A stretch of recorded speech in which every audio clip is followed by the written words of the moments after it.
দেখ, ডিবিএমএস এর ট্রানজ্যাকশন এখনো চলছে।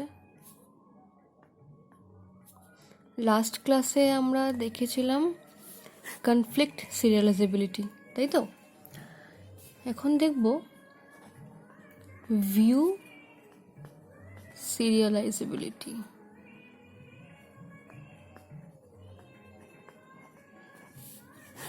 ভিউ সিরিয়ালাইজেবিলিটি দেখ কীরকম ব্যাপারটা, আগে একটু ব্যাপারটা করে দেয়, এঁকে দেখায়।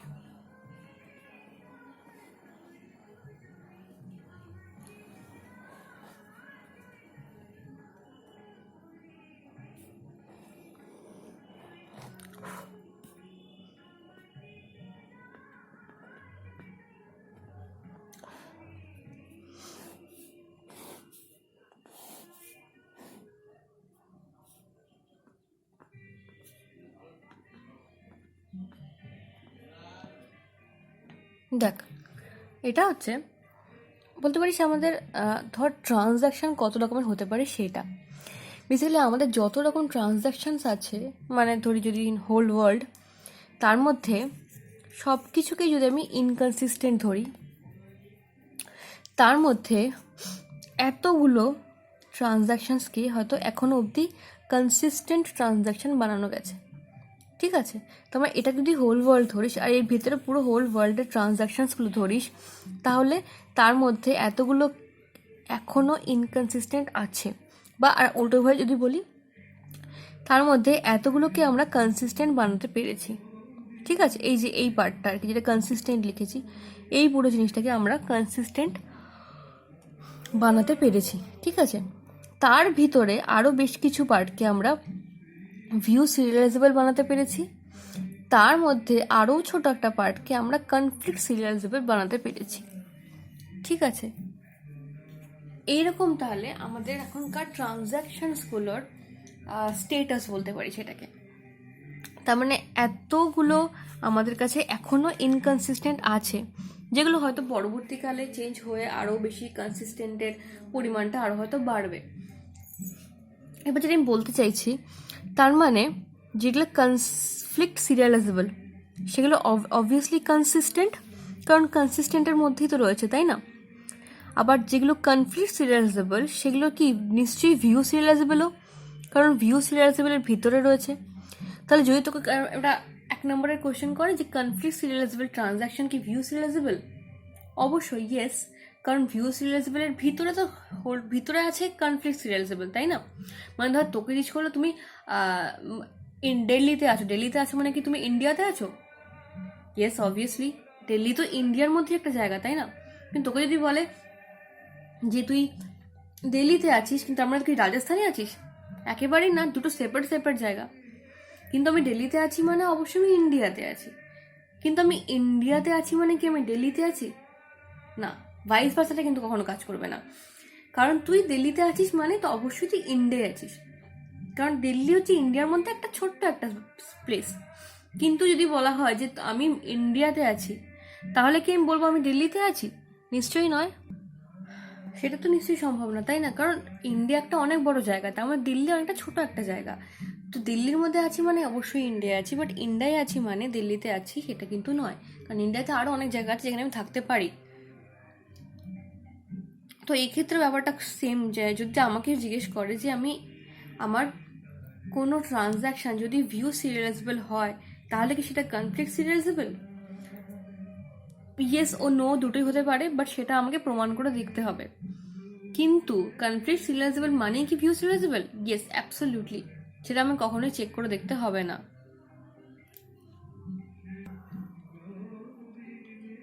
তাহলে মানে ভিউ সিরিয়ালাইজেবল হলেই কনফ্লিক্ট সিরিয়ালাইজেবল হবে তা কিন্তু নয়, আবার হতেও পারে কোনো কোনো সময়, সেটা আমরা চেক করে দেখতে পারি। যাই হোক, তার মানে এই জিনিসটা বোঝা গেল, যদি বলতো কনফ্লিক্ট সিরিয়ালাইজেবল ট্রানজ্যাকশান কি কনসিস্টেন্ট, অবশ্যই কনফ্লিক্ট সিরিয়ালাইজেবল হচ্ছে মানে কনসিস্টেন্ট তো অবশ্যই হচ্ছে, তাই না? কারণ কনসিস্টেন্ট হচ্ছে, কনসিস্টেন্টের ভিতরেই তোমার কনফ্লিক্ট সিরিয়ালাইজেবল। সেম জিনিস ভিউ সিরিয়ালাইজেবলিটির ক্ষেত্রেও, যে ভিউ সিরিয়ালাইজেবল হচ্ছে মানে কি সেটা কনসিস্টেন্ট? হ্যাঁ, অবশ্যই সেটা কনসিস্টেন্ট।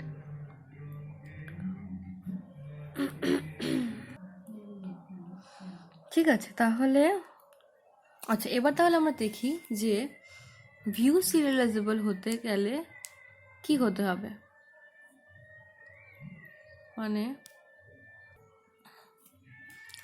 তো ধর যদি কোনো ট্রানজ্যাকশান কনফ্লিক্ট সিরিয়ালাইজেবল হয়, ঠিক আছে, তাহলে আমি সেটাকে অবশ্যই বলে দেব যদি কনফ্লিক্ট সিরিয়ালাইজেবল হয় কোনো ট্রানজ্যাকশান। ধর আমাকে জিজ্ঞেস করলো যে একটা ট্রানজ্যাকশান দিয়ে আমাকে বললো এটা ভিউ সিরিয়ালাইজেবল কি না দেখো, ঠিক আছে, তাহলে আমি কীভাবে অ্যাকচুয়ালি চেক করতে পারি? সবার প্রথমে আমি চেক করব যে সেটা কনফ্লিক্ট সিরিয়ালাইজেবল হচ্ছে কি না। যদি ইয়েস হয় তাহলে বলবো ইয়েস এটা ভিউ সিরিয়ালাইজেবল, কারণ আমরা জানি কনফ্লিক্ট সিরিয়ালাইজেবল হচ্ছে মানে ভিউ সিরিয়ালাইজেবল তো হবেই, কারণ ভিউ সিরিয়ালাইজেবল কোনো ট্রানজ্যাকশান, কারণ যদি কনফ্লিক্ট সিরিয়ালাইজেবল হয় তো সেটা তো অবভিয়াসলি ভিউ সিরিয়ালাইজেবলের মধ্যেই আছে, তাই না? তাহলে যদি কনফ্লিক্ট সিরিয়ালাইজেবল হয় ট্রানজ্যাকশান কোনো, তাহলে সেটাকে অবশ্যই আমি বলবো হ্যাঁ সেটা ভিউ সিরিয়ালাইজেবল। কিন্তু যদি নো হয় যে কনফ্লিক্ট সিরিয়ালাইজেবল হলো না কোনো ট্রানজ্যাকশান, তাহলে ফার্দার কি চেক করব আমি? তাহলে আমি দেখব যে সেই ট্রানজ্যাকশানে ব্লাইন্ড রাইট, এটাকে বলা হচ্ছে ব্লাইন্ড রাইট, ব্লাইন্ড রাইট আছে কি না। ব্লাইন্ড রাইট মানে যে ধর কোনো একটা ট্রানজ্যাকশান শুরু হচ্ছে, শুরুতেই রাইট মানে কোনো রিড নেই, উইদাউট এনি রিড রাইট করে দিচ্ছে, মানে মানে বলতে পারি চোখ বন্ধ করে রাইট করে দিচ্ছে। কারণ আমার যদি রিড করতে হয় তোমাকে দেখতে হবে, আমি দেখছি না, আমি না দেখে জাস্ট রাইট করে দিচ্ছি, তো সেটাকে বলা হয় ব্লাইন্ড রাইট। তো যদি কোনো ট্রানজ্যাকশানে ব্লাইন্ড রাইট থাকে তাহলে কি হবে? যদি কোনো ট্রানজ্যাকশানে ব্লাইন্ড রাইট থাকে তবে আমাকে ফার্দার আবার চেকিং করতে হবে, ঠিক আছে। আর যদি ব্লাইন্ড রাইট না থাকে, যদি ব্লাইন্ড রাইট না থাকে তাহলে আমি বলতে পারি এটা আর যাই হোক ভিউ সিরিয়ালাইজেবল নয়। কি বলছি? আমাকে ধর একটা কোশ্চেন দিয়ে একটা ট্রানজ্যাকশান দিয়ে বলবে যে এটা ভিউ সিরিয়ালাইজেবল কিনা চেক করো, তাই না? তো আমার হয় আনসার ইয়েস আসবে বা নো আসবে। আমি হয় ইয়েসটা আনার কথা ভাবতে পারি অথবা নোটা আনার কথা ভাবতে পারি, তাই না? তো দুটোই আমার ক্ষেত্রে আনসার। তো প্রথমে আমি কি চেক করলাম? আমি চেক করলাম ওই ট্রানজ্যাকশানটা কনফ্লিক্ট সিরিয়ালাইজেবল হচ্ছে কিনা। যদি হয়ে যায় তাহলে বলবো হ্যাঁ এটা ভিউ সিরিয়ালাইজেবল অবশ্যই এই ট্রানজ্যাকশানটা। যদি না হয় তাহলে আমি আবার চেক করেছি। কি চেক করব? আমি চেক করব ব্লাইন্ড রাইট আছে কিনা। যদি ব্লাইন্ড রাইট থাকে তাহলে আমাকে আরও চেকিং করতে হবে, সেটা আমি শেখাচ্ছি কী চেক করতে হবে। বাট যদি ব্লাইন্ড রাইট না থাকে তাহলে আমি খুব সহজেই বলে দিতে পারবো যে এটা ভিউ সিরিয়ালাইজেবল নয়। তাহলে কিন্তু আমি আমার আনসার পেয়ে যাচ্ছি খুব ইজিলি যে এটা ভিউ সিরিয়ালাইজেবল অ্যাটলিস্ট হচ্ছে না। যেহেতু ব্লাইন্ড রাইট নেই, তো ব্লাইন্ড রাইট যেহেতু নেই তাই জন্য ভিউ সিরিয়ালাইজেবল হচ্ছে না। অন্য কি হচ্ছে আমি জানি না, বাট ভিউ সিরিয়ালাইজেবল হচ্ছে না, ঠিক আছে। তো ধর একটা এক্সাম্পল নিয়ে আমরা করি, তাহলে একটা ট্রানজ্যাকশান ভিউ সিরিয়ালাইজেবল কিনা চেক করি। ট্রানজ্যাকশান মানে একটা শিডিউল বেসিক্যালি, তাই না? ধর এস বলে একটা শিডিউল আছে, T1 T2 T3,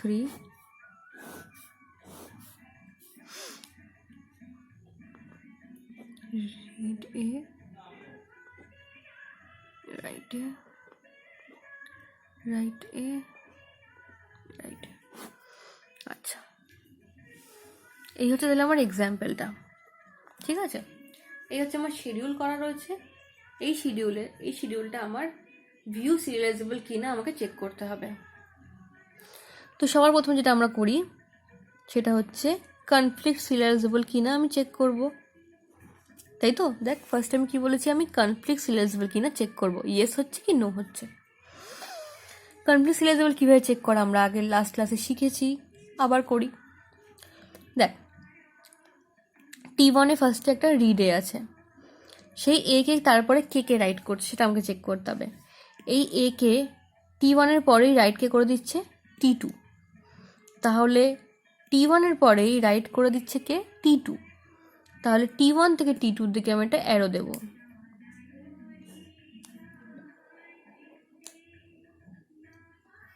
ঠিক আছে।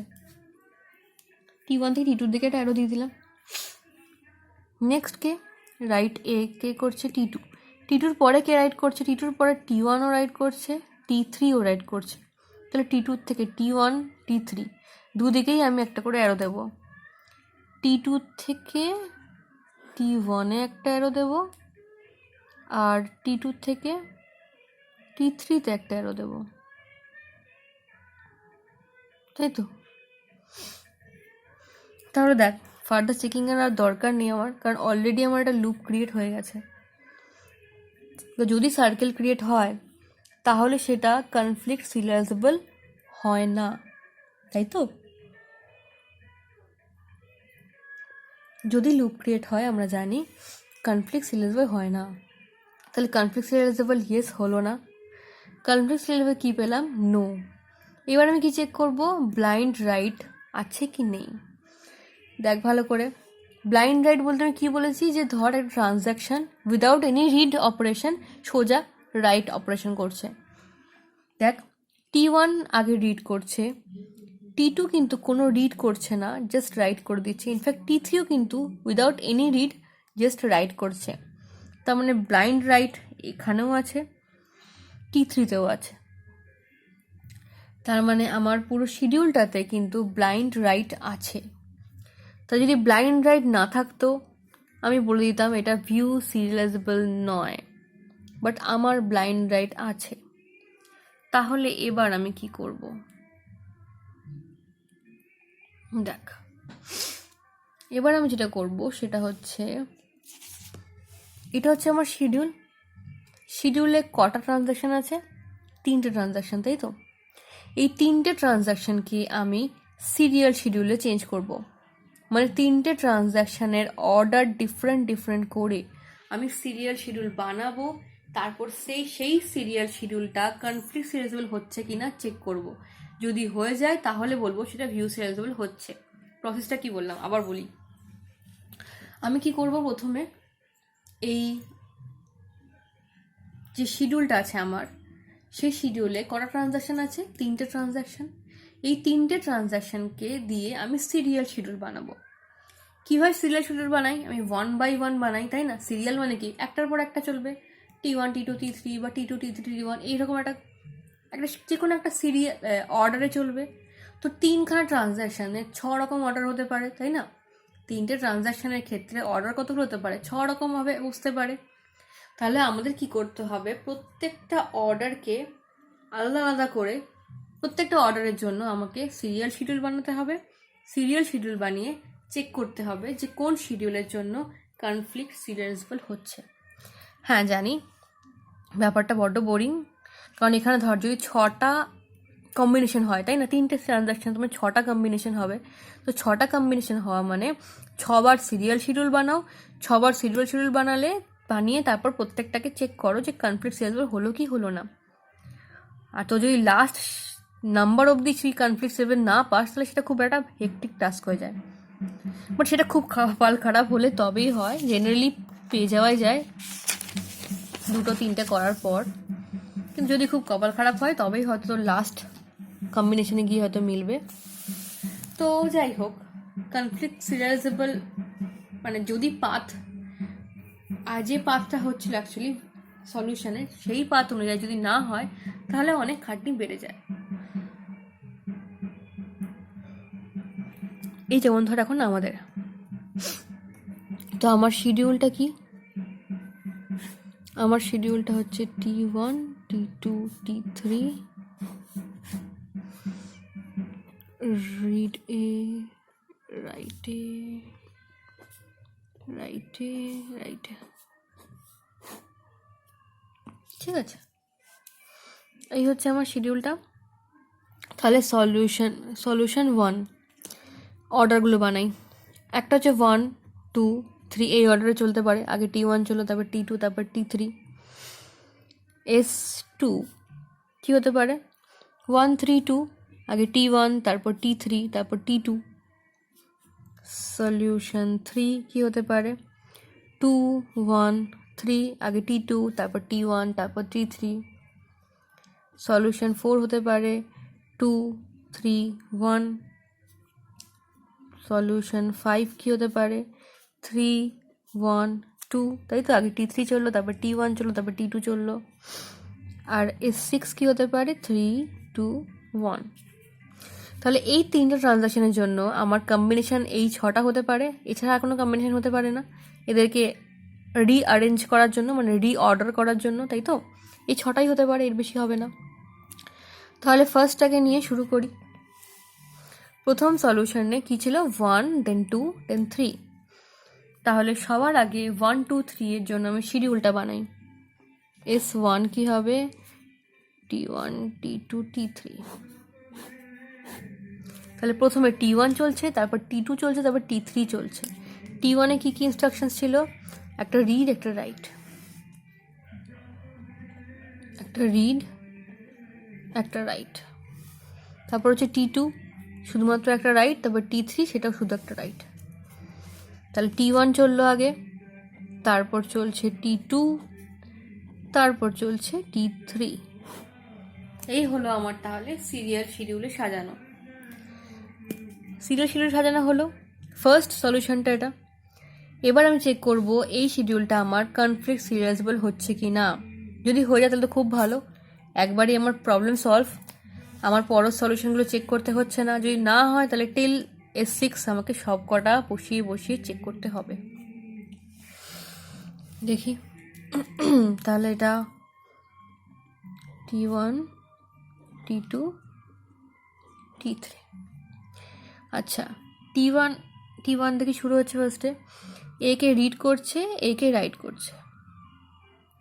T1 একে রিড করার পরে একে রাইট কে করে দিচ্ছে? একে রাইট করছে T2। তাহলে T1 থেকে T2-র দিকে একটা অ্যারো দেবো। T1 থেকে T2-র দিকে একটা অ্যারো দিলাম। আবার T1 রিড করার পরে রাইট আবার T3ও করছে, তাহলে T1 থেকে T3-র দিকেও একটা অ্যারো যাবে, তাই তো? আচ্ছা, তারপর T1-এর রিড রাইট করার পরে রাইট করছে T1 থেকে T2 হয়ে গেছে। এবার দেখ T2 যখন রাইট করছে, T2 রাইট করার পর রাইট কে করছে? T3। তাহলে T2 থেকে T3-তেও একটা অ্যারো যাবে, T2 থেকে T3-তে একটা অ্যারো গেল। দেখ আমরা খুব লাকি, ফার্স্টেরটাতেই কোনো সার্কেল পাসনি, এখানে কোনো সার্কেল নেই। দেখ, তো যদি সার্কেল ফর্ম না করে তার মানে কনফ্লিক্ট সিরিয়ালাইজেবল হচ্ছে, রাইট? তাহলে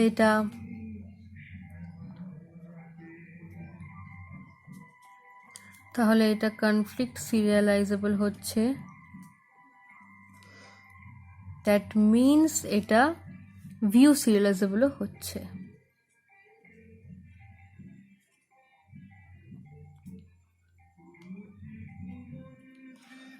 ঠিক আছে, ব্যাপারটা বোঝা গেছে কিভাবে তাহলে আমরা কোনো শিডিউলকে ভিউ সিরিয়ালাইজেবল দেখালাম। ঠিক আছে, তাহলে এটা হলো আমার ভিউ সিরিয়ালাইজেবল। আচ্ছা, আরেকটা জিনিস আজকে দেখব, সেটা হচ্ছে রিকভারেবল শিডিউল। রিকভারেবল শিডিউল বলতে বোঝাচ্ছে যে ধর কোনো শিডিউল সেটা রিকভারেবল কি না, মানে ব্যাপারটা কি, একটা এক্সাম্পল নিয়ে বোঝাচ্ছি।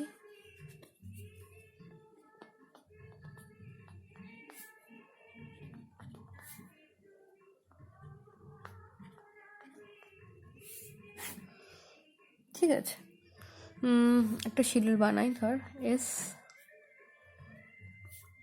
T1, T2,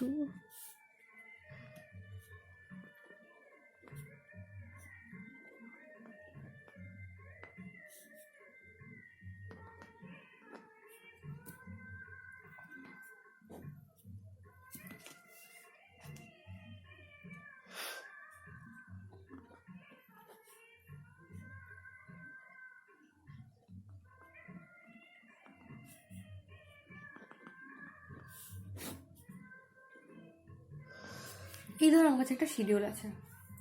এই শিডিউলটাতে সরি দুটো জিনিস মিস করেছি।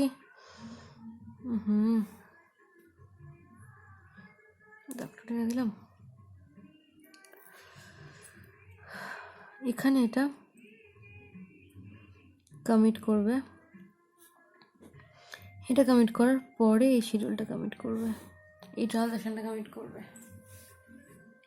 ঠিক আছে, দেখ রিকভারেবল শিডিউল বলতে কি বোঝাচ্ছে, বা রিকভারেবল না যেটা সেটা বলতে সেটাতেই বা কি বোঝাচ্ছে।